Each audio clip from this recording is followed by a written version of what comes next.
بسم اللہ الرحمن الرحیم۔ وعن ابی ہریرہ، کتاب الایمان کی فصل ثالث جو ہے اس کی احادیث چل رہی ہیں۔ آنے والی حدیث حضرت ابو ہریرہ رضی اللہ تعالی عنہ سے مروی ہے۔ حضرت ابو ہریرہ رضی اللہ تعالی عنہ کا مختصر تعارف میں ماقبل میں بیان کر چکا ہوں۔ فرماتے مصنف وعن ابی ہریرہ قال كنا قعودا حول رسول اللہ صلی اللہ تعالی علیہ وسلم ومعنا ابو بکر و عمر رضی اللہ تعالی عنہما فی نفر۔ کہتے ہیں کہ ہم اللہ کے رسول صلی اللہ تعالی علیہ وسلم کے ارد گرد بیٹھے ہوئے تھے، اور ہمارے ساتھ جماعت میں حضرت ابو بکر صدیق اور حضرت عمر بھی تھے۔ حضرت ابو بکر صدیق اور حضرت عمر فاروق اعظم رضی اللہ تعالی عنہ تمام صحابہ میں سب سے بڑھ کر مقام اور مرتبے والے ہیں۔ اس لیے اکثر احادیث میں جہاں شیخین کا تذکرہ کرتے ہیں صحابہ، تو ان کا نام الگ سے ہی ذکر کرتے ہیں کہ ہمارے ساتھ ابو بکر و عمر بھی تھے، یا ہم ابو بکر و عمر کے ساتھ گئے، یا ابو بکر و عمر وہاں آ گئے، یا ابو بکر و عمر نے ایسا کیا، تو ان کا نام خصوصیت سے ذکر کرتے ہیں کیونکہ یہ تمام صحابہ کرام کے شیخ ہیں۔ جب صحابہ میں کسی کو شیخین کہا جائے تو اس سے مراد ابو بکر و عمر ہوتے ہیں۔ فقہ میں شیخین کا لفظ حضرت امام اعظم اور حضرت امام ابو یوسف کے لیے بولا جاتا ہے۔ حدیث میں شیخین کا لفظ امام بخاری اور امام مسلم کے لیے بولا جاتا ہے۔ منطق میں شیخین کا لفظ ابو علی بن سینا اور ابو نصر فارابی کے لیے بولا جاتا ہے، اور نحب میں شیخین کا لفظ امام عبد القاہر جرجانی اور علامہ ابن حاجب علیہ رحمہ کے لیے بولا جاتا ہے۔ تو یہ صحابہ کرام کے شیخین ہیں، اس لیے صحابہ کرام ان کا خصوصیت سے ذکر کرتے ہیں کہ وہ کوئی عام مجلس نہیں تھی یا عام بات نہیں تھی، بلکہ اس میں ابو بکر و عمر بھی تھے۔ تو کہتے ہیں وہ معنا ابو بکر و عمر رضی اللہ تعالی عنہما فی نفر، اور ہمارے ساتھ ابو بکر و عمر رضی اللہ تعالی عنہما بھی جماعت میں تھے۔ نفر کہتے ہیں جماعت کو۔ فقام رسول اللہ صلی اللہ تعالی علیہ وسلم من بین اظہرنا فابطا علینا وخشینا ان یقطع ان یقطع ان یقتطع دوننا وفزعنا فقمنا فكنت اول من فزع۔ کہتے ہیں تو اللہ کے رسول صلی اللہ تعالی علیہ وسلم ہمارے درمیان سے اٹھ گئے، یعنی پہلے سرکار ہمارے ساتھ بیٹھے تھے، ہم ارد گرد حضور کے بیٹھے تھے، تو اچانک سرکار ہمارے درمیان سے اٹھ گئے۔ فابطا علینا، اور آنے میں ہم پر دیر کی۔ ابطا یبطئ، ابطا مانے آتا ہے تاخیر کرنا، یعنی اللہ کے رسول وہاں سے اٹھ کر کہیں تشریف لے گئے اور واپسی میں آپ کو بہت دیر ہو گئی، یعنی بہت دیر تک بھی آپ واپس نہیں آئے۔ فابطا علینا، آنے میں ہم پر دیر کی، وخشینا، اور ہم ڈرے، ان یقتطع دوننا۔ اقتطع، اقتتان مانے آتا ہے اس کا کٹنا بیٹا، اور اگر اس کو متعدی پڑھیں تو مانا آئے گا کاٹنا، لیکن یہاں مراد ہے اذیت پہنچانا، تکلیف دینا۔ ان یقتطع دوننا، ہم ڈرے کہ آپ کو ہمارے غیر موجودگی میں کوئی تکلیف نہ پہنچائی جائے۔ دوننا عدم موجودگی میں۔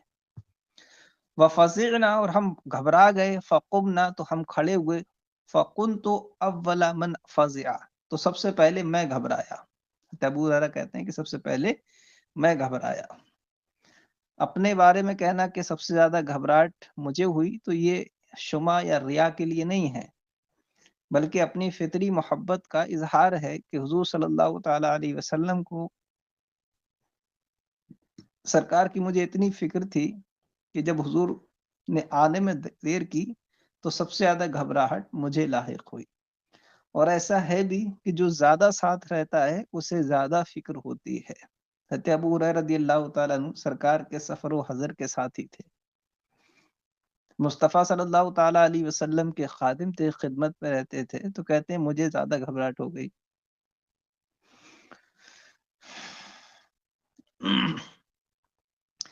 فخرجت ابتغي رسول اللہ صلی اللہ تعالی علیہ وسلم حتى اتيت حائطا للانصار لبني النجار۔ تو میں اللہ کے رسول صلی اللہ تعالی علیہ وسلم کو ڈھونڈنے نکلا، یہاں تک کہ میں قبیلہ بنی نجار کے انصار کے ایک باغ میں آیا۔ حائط اس باغ کو کہتے ہیں جس کی 4 دیواری بنی ہوئی ہو اور اس میں اندر باہر جانے کے لیے ایک راستہ ہو، اس کو حائط کہتے ہیں۔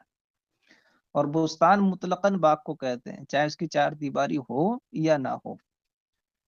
بنی نجار یہ انصار کا ایک بڑا قبیلہ ہے، سرکار صلی اللہ تعالی علیہ وسلم کی ننسال ہے یہ۔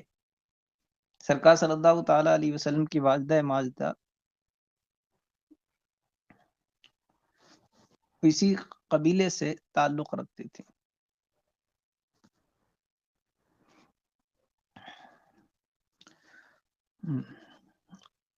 قبیلہ انصار بنی نجار کے ایک باغ میں پہنچا۔ فدر تو بہی دارا یدورو مانا گھومنا، فدر تو بہی تو میں اس کے ارد گرد گھوما، حل اجد لہو بابن کہ میں اس کا کوئی دروازہ پالوں، حالانکہ دروازہ اس میں تھا، حائط کہا نا اسے، تو حائط تو اسی باغ کو کہتے ہیں جس کی 4 دیواری اور دروازہ ہو، تو جب وہ حائط تھا تو ضرور اس میں دروازہ ہوگا، اور اللہ کے رسول صلی اللہ تعالی علیہ وسلم اسی باغ کے اندر تھے، جیسا کہ آگے حدیث میں آ رہا ہے۔ تو سرکار صلی اللہ تعالی علیہ وسلم بھی دروازے سے داخل ہوئے تھے، مگر یہ عجلت میں اور بے چینی میں دروازے کو ڈھونڈ نہیں پائے، دروازہ دکھائی نہیں دیا، تو پھر داخل کیسے ہوئے، تو اس کا بیان آگے آ رہا ہے۔ فدر تو بہی تو میں اس کے ارد گرد گھوما، حل اجد لہو بابن کہ میں اس کا دروازہ پالوں، فلم اجد تو میں دروازہ نہیں پا سکا۔ فاذا ربیع يدخل في جوف حائط من بیر خارجۃ، تو جبھی ایک چھوٹی سی نالی دکھائی دی، یدخل جو باغ کے اندر داخل ہو رہی تھی باہر کے کنویں سے، یعنی باہر جو باغ کے کنویں تھا اس کنویں سے اس باغ کو سینچا جاتا تھا، تو کنویں سے لے کر باغ کے اندر تک ایک نالی بنی تھی جس میں پانی جاتا تھا، تو کہتے ہیں وہ مجھے نالی دکھ گئی۔ ربی کی تفسیر رابی کر رہے ہیں، کہتے ہیں الربیع الجدول، کہ ربی جو ہے چھوٹی سی نالی، چھوٹی سی نہر کو کہتے ہیں۔ تو وہ حضرت ابو ہریرہ رضی اللہ تعالیٰ کو دکھ گئی اور آپ اسی کے ذریعے اندر باغ کے داخل ہوئے۔ فَإِذَا رَبِيعٌ يَدْخُلُ فِي جَوْفِ حَائِطٍ مِّن بِئْرِ خَارِجَةٍ، تو جب بھی ایک چھوٹی سی نالی تھی جو باغ کے اندر داخل ہو رہی تھی باہر کے کنویں کی جانب سے۔ والربی الجدول، رابی کہتے ہیں کہ ربی جدول چھوٹی سی نہر کو کہتے ہیں۔ قال فاحتفظت فدخلت على رسول اللہ صلی اللہ تعالی علیہ وسلم۔ احتفظ یحتفظ احتفاظا، اس کا معنی ہوتا ہے سکڑنا، سکڑ جاتے ہیں نا، اپنے آپ کو بہت زیادہ چھوٹا کر لیتے ہیں، اپنے آپ کا ہاتھ پیر کو سمیٹ لیتے ہیں، کسی تنگ جگہ جب ہمیں گھسنا ہوتا ہے تو عموماً یہی ہیلا اور تدبیر انسان اختیار کرتا ہے۔ تو وہ نالی، وہ چھوٹی سی نہر بہت تنگ تھی، اگر اپنے وجود کو اسی طرح پھیلا ہوا رکھتے تو شاید اس میں داخل نہ ہو پاتے، تو حضرت ابو ہریرہ اپنے آپ کو سکوڑ لیا تاکہ اعضاء سمٹ جائیں اور اس میں جو جگہ ہے اس کے اندر گھسنے کی صورت پیدا ہو سکے۔ فاحتفظت فدخلت علی رسول اللہ صلی اللہ تعالی علیہ وسلم، تو میں سکڑ گیا اور اللہ کے رسول صلی اللہ تعالی علیہ وسلم کی بارگاہ میں حاضر ہوا۔ فقال ابو ہریرہ، تو اللہ کے رسول صلی اللہ تعالی علیہ وسلم فرمایا ابو ہریرہ ہیں، یعنی سرکار صلی اللہ تعالی علیہ وسلم نے محسوس کر لیا کہ ہاں ابو ہریرہ ہیں، تو فرمایا ابو ہریرہ ہیں۔ یہ فرمانا بطور تعجب تھا کہ ارے ابو ہریرہ تم نالی سے آ رہے ہو، دروازہ ہے، دروازے سے آپ نالی سے کیوں آ رہے ہو؟ تو کہا ابو ہریرہ، فقلت نعم، کہتے ہیں میں نے عرض کی ہاں یا رسول اللہ صلی اللہ تعالی علیہ وسلم۔ قال ما شانک، حضور نے فرمایا ما شانک، تمہارا کیا حال ہے، کیوں آئے یہاں پر، کیا حال ہے تمہارا؟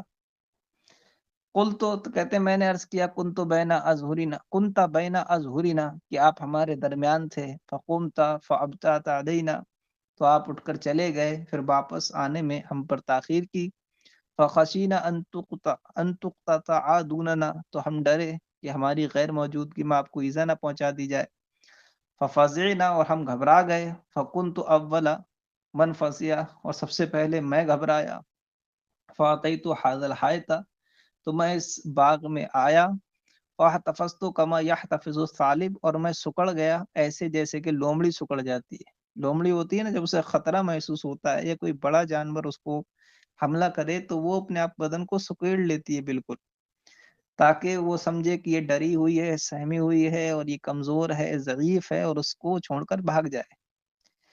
لومڑی سب سے زیادہ چالاک جانور ہے نا، جانوروں میں چالاکی کا وہ سرتاج ہے، بادشاہ ہے لومڑی۔ تو وہ اپنے جسم کو بہت چھوٹا کر لیتی، جس سے جانور یہ سمجھتا ہے کہ یہ کمزور ہے، ضعیف ہے، چھوڑ دیتا ہے وہ۔ یہ چھوٹے جانوروں کے سامنے وہ چھوٹا بن جاتی ہے تاکہ وہ اس سے مانوس ہو جائیں، اس کے قریب آ جائیں اور یہ جا کر اس پر حملہ آور ہو جائے۔ تو اس طرح سے وہ کرتی ہے۔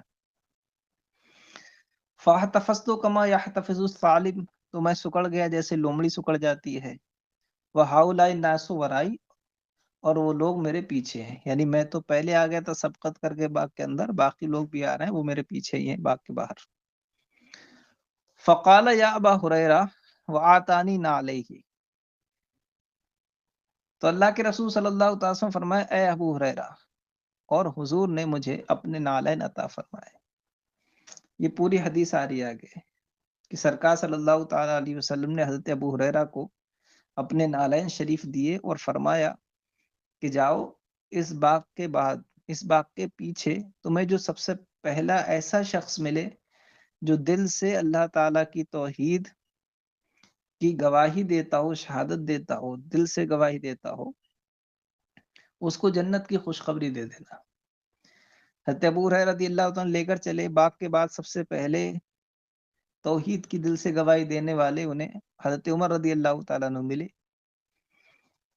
تو حضرت عمر رضی اللہ تعالیٰ نے پوچھا ابو ہریرہ یہ نالین کیا ہے؟ تو کہا کہ یہ اللہ کے رسول صلی اللہ تعالیٰ علیہ وسلم کی ہیں، اور حضور نے مجھے ایسا ایسا کہہ کر بھیجا ہے کہ جو ایمان والا ملے دیوار کے بعد پہلا شخص، اسے جنت کی بشارت دے دینا۔ جب یہ سنا تو حضرت عمر فاروق اعظم نے ان کو روکا، اور وہ نہیں مانے تو آپ نے ان کے سینے پر ایک ہاتھ سے مارا، ضرب ماری ہاتھ سے۔ حضرت ابو ہریرہ رضی اللہ تعالیٰ کمزور تھے، گر پڑے، سرین کے بل گر گئے، اور حضرت عمر نے فرمایا کہ واپس جاؤ اللہ کے رسول صلی اللہ تعالی وسلم کے پاس۔ تو یہ واپس آئے اور جب حضور کے قریب پہنچے تو رونے لگے۔ حضرت عمر فاروق اعظم بھی ان کے پیچھے آئے کہ ابو ہریرہ کیوں روتے ہو؟ کہا کہ وہ عمر نے میرے ساتھ ایسا ایسا کیا ہے۔ تو حضور نے پوچھا عمر تم نے ایسا کیا ہے؟ تو کہا ہاں یا رسول اللہ، کیا آپ نے ان کو بھیجا تھا ایسی خوشخبری دینے کے لیے؟ تو حضور نے فرمایا کہ ہاں میں نے بھیجا تھا۔ تو سرکار صلی اللہ تعالی وسلم کی بارگاہ میں حضرت فاروق اعظم نے عرض کیا رسول اللہ ایسا مت کیجیے، اس لیے کہ اگر لوگ کو اس کے ذریعے خوشخبری دے دی گئی تو وہ توحید اور رسالت کی تصدیق پر ہی تکیہ کر کے بیٹھ جائیں گے کہ ہم تو ایمان والے ہیں، عمل نہیں کریں گے، عمل میں سست پڑ جائیں گے۔ یا رسول اللہ ان کو عمل کرنے دیجیے۔ تو حضور صلی اللہ تعالی علیہ وسلم نے حضرت عمر فاروق اعظم کی رائے سے اتفاق فرمایا، اور وہ جو بشارت تھی اس کو ترک فرما دیا۔ اب یہاں حدیث میں کئی چیزیں ہیں۔ ایک تو پہلی چیز یہ کہ اللہ کے رسول صلی اللہ تعالی علیہ وسلم نے حضرت ابو ہریرہ کو وہ نالین شریف کیوں دیں؟ یوں ہی فرما دیتے کہ اے ابو ہریرہ جاؤ باغ کے بعد جو پہلا تمہیں ایمان والا ملے اسے خوشخبری سنا دینا۔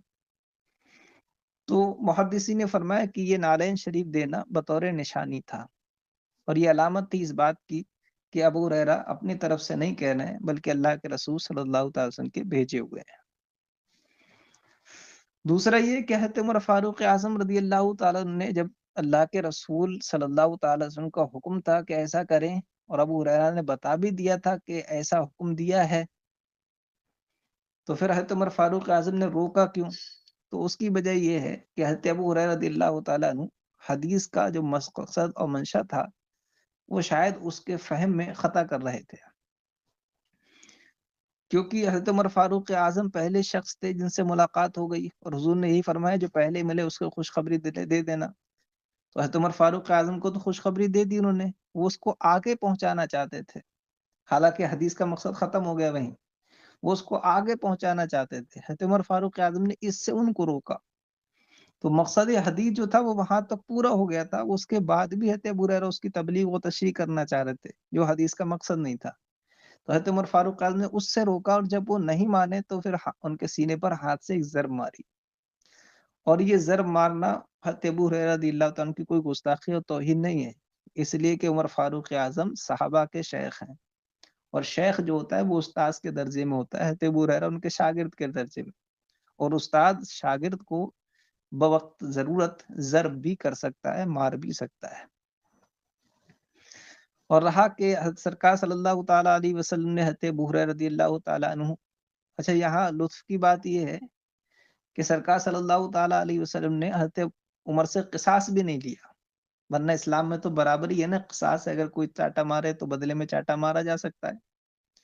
حضرت عمر فاروق اعظم نے مارا، لیکن سرکار نے ان سے ابو ہریرہ کو قصاص نہیں دلوایا، کیوں؟ اس لیے کہ ان کا مارنا وہ اسی طرح تھا جیسے کہ استاد اپنے شاگرد کو مارتا ہے، اور استاد سے قصاص نہیں لیا جاتا ہے۔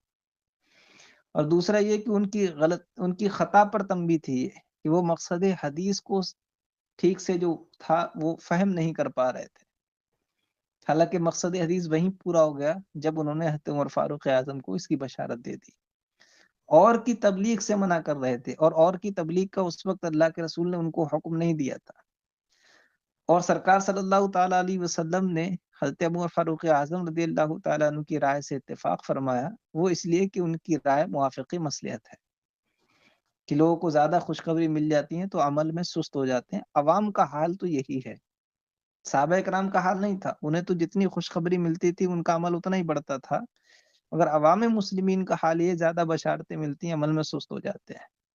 تو اللہ کے رسول صلی اللہ تعالی وسلم ان کی بات کو موافق مصلحت جان کر اس حدیث کی آگے تبلیغ و تشریح کو ترک فرما دیا۔ اس سے ہی معلوم ہوا کہ جو مجتہد صحابہ ہیں یا جو مجتہد علماء ہیں، حدیث کے اصل مقصد اور منشا کو سمجھنے کی لیاقت وہی رکھتے ہیں۔ حضرت ابو ہریرہ رضی اللہ تعالیٰ عنہ بھی مجتہد ہیں، مگر اس درجے کے نہیں جس درجے کے حضرت فاروق اعظم ہیں، ہے نا؟ تو حدیث اصل میں اس کا جو منتہا ہے وہ مجتہد ہی ہے۔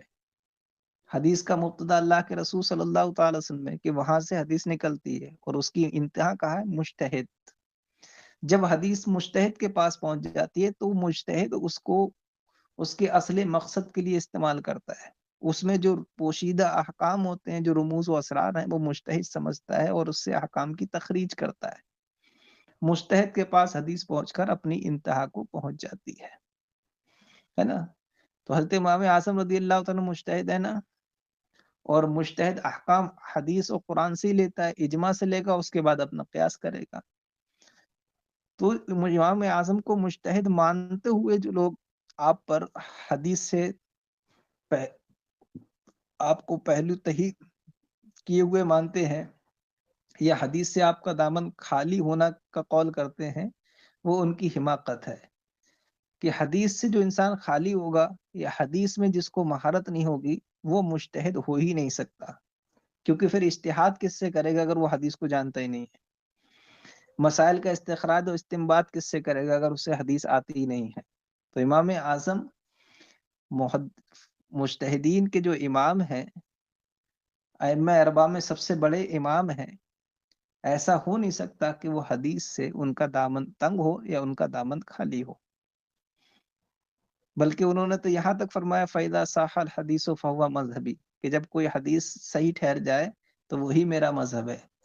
اور ایسا کبھی ہوا نہیں کہ امام اعظم کا جو موقف تھا، کوئی حدیث اگر اس کے خلاف بھی سندن صحیح مل گئی، لیکن جب اس کو عملی صحت پر پرکھا گیا تو وہ عملی صحت کے مطابق نہیں مل پائی، تو نتیجہ یہ نکلا کہ امام اعظم کے موقف کے خلاف کوئی ایسی حدیث جو صحت عمل رکھتی ہو وہ ملی نہیں۔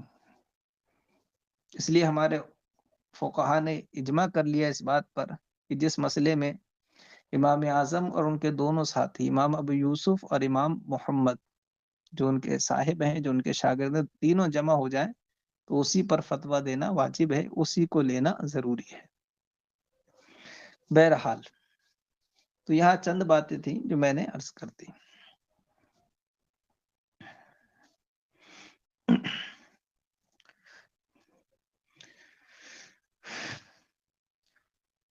فقال یا ابا ہریرہ، تو فرمایا اے ابو ہریرہ، وآتانی نعلی، اور حضور نے مجھے اپنی نعلین شریف عطا فرمائی۔ فقال، حضور نے فرمایا اذهب بنعلی ہاتین، کہ میری یہ دونوں نعلین میری یہ دونوں نعال لے جاؤ، فمن لقیہ کا من وراء حاضل حائتی، تو جو تمہیں ملے اس باغ کے پیچھے، یشہدو جو گواہی دیتا ہو، اللہ الہ الا اللہ کہ اللہ کے سوا کوئی معبود نہیں ہے، مستیقنا بہا قلبہ، اور اس پر اس کا دل یقین سے جمع ہوا ہو، تو ایسے شخص کو فبشرہ بالجنہ، جنت کی خوشخبری دے دو۔ کہتے ہیں فقان اول من لقیت عمر، تو جس پہلے شخص سے میں نے ملاقات کی وہ حضرت عمر تھے۔ فقالا، تو آپ نے فرمایا، ما ہاتان نعلانی یا ابا ہریرہ، اے ابو ہریرہ یہ نعلین کیا ہیں، کس کی ہیں؟ قلت، میں نے کہا، ہاتانی نعلا رسول اللہ صلی اللہ تعالی علیہ وسلم، یبعث بعثنی بہما من لقیت یشہد ان لا الہ الا اللہ مستیقنا بہا قلبہ بشرتہ بالجنہ۔ میں نے کہا کہ اللہ کے رسول صلی اللہ تعالی علیہ وسلم کے نعلین شریف ہیں جو مجھے دے کر حضور نے بھیجا ہے کہ جس ایسے شخص سے میں ملاقات کروں جو گواہی دیتا ہو کہ اللہ کے سوا کوئی معبود نہیں ہے، اس پر اس کا دل یقینی طور پر جمع ہوا ہو، تو بشرتہ بالجنہ، میں اسے جنت کی خوشخبری دے دوں، اس لیے مجھے بھیجا ہے۔ فضرب عمر بین یدیا بین صدیا فخررت لاستی، تو حضرت عمر نے میرے سینے کے درمیان، میرے سینے پر، صدی صدی کہتے ہیں پستان کو، یعنی بالکل 20 سینہ ہے، تو میرے سینے پر مارا، تو میں سرین کے بل گر گیا، است کہتے ہیں سرین کو، خررت الاستی، میں سرین کے بل گر گیا۔ وقال، اور انہوں نے کہا، ارجع یا ابا ہریرہ، اے ابو ہریرہ لوٹ جاؤ۔ فرجعت الی رسول اللہ صلی اللہ تعالی علیہ وسلم، کہتے میں اللہ کے رسول صلی اللہ تعالی وسلم کے پاس پلٹ آیا، فاجحشت بالبکا، تو میں رونے لگا، رو کر فریاد کرنے لگا، ورکبنی عمر، اور مجھ پر عمر سوار تھے، یعنی ان کی ہیبت سوار تھی مجھ پر، وَإِذَا هُوَ عَلَى يَسْرِي، اور جبھی وہ میرے پیچھے آ کر کھڑے ہو گئے۔ فقال رسول اللہ صلی اللہ تعالی علیہ وسلم، ما لک یا ابا ہریرہ، تو اللہ کے رسول صلی اللہ تعالی علیہ وسلم نے فرمایا، کیا ہوا اے ابو ہریرہ؟ قلت، میں نے عرض کی، لقیت عمر، میں نے عمر سے ملاقات کی تھی پہلے، فاخبرتہ بالذی بعثتنی بہ، اور میں نے انہیں اس چیز کی خبر دی جس کے ساتھ آپ نے مجھے بھیجا تھا، فضرب بین ثدی ضربۃ خررت الاستی، تو انہوں نے میرے سینے پر ایک ایسی ضرب ماری کہ میں سرین کے بل گر گیا۔ فقال ارجع، اور مجھ سے کہا کہ پلٹ جائیے، مجھ سے کہا لوٹ جاؤ۔ فقال رسول اللہ صلی اللہ تعالی علیہ وسلم، یا عمر ما حملک علی ما فعلت، تو اللہ کے رسول صلی اللہ تعالی وسلم نے فرمایا، اے عمر، ما حملک، کس چیز نے تمہیں ابھارا اس کام پر جو تم نے کیا ہے؟ قال یا رسول اللہ بأبی انت و امی، ابعثت ابا ہریرہ بنعلیک من لقی یشہد ان لا الہ الا اللہ مستیقنا بہا قلبہ بشرہ بالجنہ۔ قال یا رسول اللہ، اور عرض کی اللہ کے رسول صلی اللہ تعالی علیہ وسلم، میرے ماں باپ آپ پر قربان ہوں، کہ آپ نے ابو ہریرہ کو اپنے نالین شریف دے کر بھیجا تھا کہ جو تمہیں ملے ایسا شخص جو گواہی دیتا ہو اللہ کے سوا کوئی معبود نہیں ہے، اور اس کا دل اس پر یقینی طور پر جمع ہوا ہو، اسے جنت کی خوشخبری دے دیں، اس یہ کہہ کر آپ نے بھیجا تھا۔ قال نعم، حضور نے فرمایا کہ ہاں۔ قال فلا تفعل، حضرت عمر نے عرض کی، فلا تفعل، یا رسول اللہ ایسا نہ کریں، فلا تفعل، ایسا مت کیجیے، فانی اخشى ان يتكل الناس علیہا، ان يتكل الناس علیہا، کیونکہ مجھے خوف ہے کہ لوگ اسی پر تکیہ اور بھروسہ کر کے بیٹھ جائیں گے۔ فخلہم یعملون، ان کو چھوڑ دیجئے عمل کرنے کے لیے، فخلیہم یعملون، تو انہیں چھوڑ دیجئے عمل کے لیے۔ فقال رسول اللہ صلی اللہ تعالی علیہ وسلم، خلیہم، تو اللہ کے رسول صلی اللہ تعالی وسلم نے فرمایا کہ انہیں چھوڑ دو، عمل کرنے دو۔ رواہ مسلم، اس حدیث کو امام مسلم نے روایت کیا۔ وعن معاذ بن جبل، اور حضرت معاذ بن جبل رضی اللہ تعالی عنہ سے مروی ہے، قال، انہوں نے کہا، قال لی رسول اللہ صلی اللہ تعالی علیہ وسلم، مجھ سے اللہ کے رسول صلی اللہ تعالی علیہ وسلم نے فرمایا، مفاتیح الجنتی شہادت لا الہ الا اللہ، کہ جنت کی کنجی لا الہ الا اللہ کی گواہی دینا۔ اس طرح کی حدیث ماقبل میں گزر چکی ہے کہ اس سے مراد صرف توحید نہیں ہے بلکہ تمام اسلامی ضروری عقائد ہیں۔ کہ جو تمام اسلامی ضروری عقائد کا معتقد ہے اور اسی کے ساتھ دنیا سے گیا تو اس کے لیے جنت کھلی ہوئی ہے۔ اب اگر اس کے نام اعمال میں گناہ نہیں ہے تو اولاً ہی جنت میں داخل ہو جائے گا، اور نام اعمال میں گناہ ہے تو گناہوں کی سزا پا کر یا اللہ کی مہربانی سے بخشش ہو کر اس کے بعد وہ جنت میں جائے گا۔ لیکن بنیادی طور پر جو کنجی ہے جنت کی وہ عقائد ہے، اور عقائد میں بھی جو بنیاد ہے وہ توحید اور رسالت ہے۔ تو یہاں پہ بنیادی ہے توحید اور رسالت، اس کا ذکر کر دیا ہے، بلکہ رسالت کی وہ بنیاد توحید ہے، تو جو سب سے اصل ہے توحید اس کا یہاں ذکر ہے، لیکن خالی توحید ہی مراد نہیں بلکہ تمام ضروری عقائد مراد ہے۔ حضرت معاذ بن جبل کہتے ہیں کہ اللہ کے رسول صلی اللہ تعالیٰ علیہ وسلم نے مجھ سے فرمائے مفاتیح الجنہ، جنت کی کنجی شہادت لا الہ الا اللہ، لا الہ الا اللہ کی گواہی دینا ہے۔ رواہ احمد، اس کو امام احمد نے روایت کیا۔